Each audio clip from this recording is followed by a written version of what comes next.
Hi guys, welcome to the next video on the chapter development. In the previous video we discussed about what exactly is development and what are the various principles of development. In this video we'll be concentrating on national development or country's development. So when we talk about country's development as such, everyone can have their own opinion. Some people believe that having the highest income may be the best form of development for the country or the greatest sign that the country is developing. Or so for some people, having better technology than they had before or better defense technology could be a form of development. For some it could be the healthcare. If people are taken care of, the health industry is improving, the government hospitals are improving, that is a sign of development. So different people have different definitions of development, different ways on which they understand development. So different people will have different notions of development and they can be conflicting as well.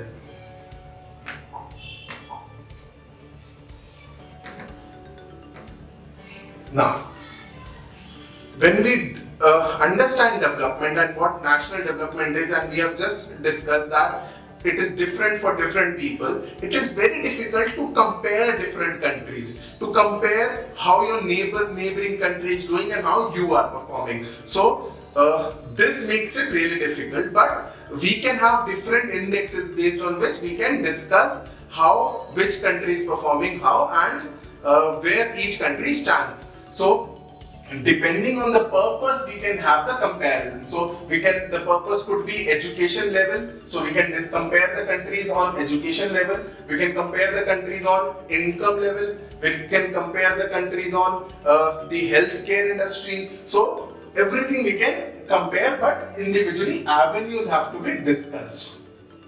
Now, the most important way on which countries are generally compared is the income levels, because it is thought that if you have high income, you are already on your way of developing and all other factors can be taken care of. So countries with higher income are more developed than others with less income. So this is the premise of the argument, because more income means more of all things that human beings need. So whatever you need, you can get it through money. So having more money means that you have better options to have better technology, better facilities available to you.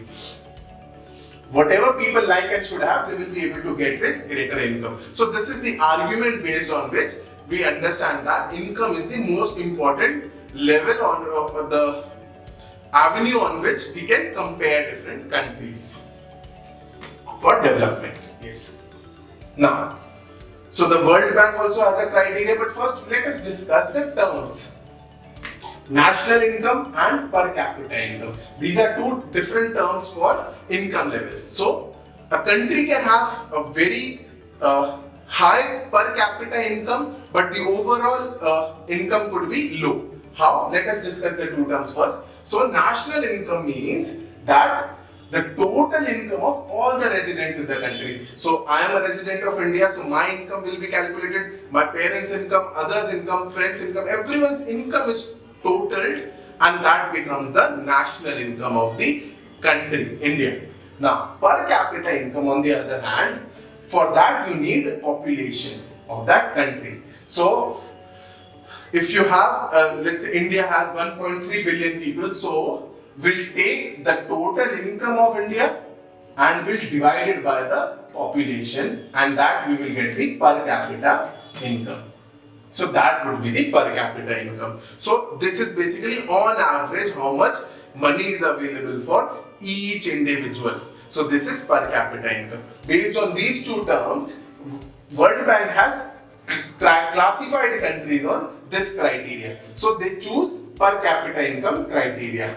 So the criteria is per capita income, based on which they have decided rich countries and poor countries. So their metric is that any country having an income of 4,53,000 per annum on an average for one person is a rich country. Anything above that and anything below 37,000 per annum and less is a poor country. And middle income countries would be having incomes in the range between 337,000 and 4,53,000. So India lies, as per the 2004 metric, India lies at 28,000 per annum per capita, hence it is a low income country. So this is the metric on which World Bank decides which country is rich, which country is poor. Even though India's GDP, the total income, is one of the largest in the world, the highest in the world, its per capita income is one of the lowest in the world because of high population. Now, this is not the only criteria on which we can judge, as we discussed. It could be based on the literacy rate, the education, it could be based on the health. So we can have different metrics. So what are the various metrics here? Let us discuss that. So we have here the per capita income, obviously, which we discussed. So we have taken 3 case studies of 3 states. So you can see that Punjab has the highest per capita income of these 3, followed by Kerala, followed by then Bihar having the lowest. Then this is based on income. Now we can have the other based on health. So health could be one way to check health is your infant mortality rate. So infant mortality rate is basically the number of children that die before the age of 1 as a proportion of 1000 children. So if 1000 children are born in that year, in let's say Punjab, then 49 children died before turning the age of 1. In case of Kerala it was 11, in case of Bihar it was 60. So this is infant mortality rate. Then we can have another criteria to judge, which is education. So education, we have a literacy rate. So literacy rate is basically the proportion of literate population in the state or the country in the age group of 7 and above. So Punjab has 70% literacy rate. Kerala on the other hand has the highest literacy rate in the country of 91, and Bihar has the lowest in these 3 states of 47. Then we have the net attendance ratio. So net attendance ratio, as the word attendance suggests, that it is the how many people are attending. So the ratio of the number of total children is attending the school as a percentage of total number of children in that same age group. So if you are talking of 7 to 10 age group of children, then if it means 41%, that means only 41% of those children are going to school, others are not going to school. So this is about the net attendance ratio. Now, we have this different parameters to judge human development. Now, since we have discussed various avenues of human development or the country's development, there is an index that was developed by UNDP, Human Development Index or Human Development Report.